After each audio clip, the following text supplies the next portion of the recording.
Некий ступор. Это первое. Господа, одну минутку, пожалуйста.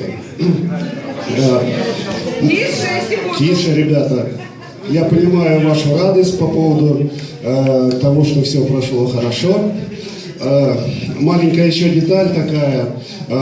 Через несколько дней, буквально на той неделе, так уж получилось, у меня будет день рождения, 14 февраля. Я вас всех благодарю за самый замечательный подарок в моей жизни, который я получил сегодня от всех вас, участников этого вечера.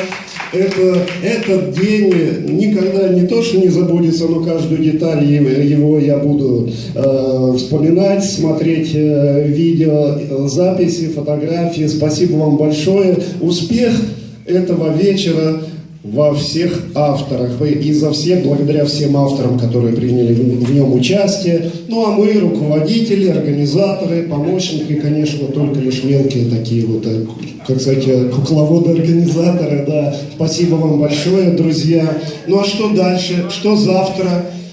А завтра «Эмигрантская лира» продолжает свою деятельность. Завтра, послезавтра будут объявлены результаты интернет-конкурса. В начале марта будут объявлены условия новых фестивальных конкурсов очередного Всемирного фестиваля поэтического «Эмигрантская лира». Прошу принять участие.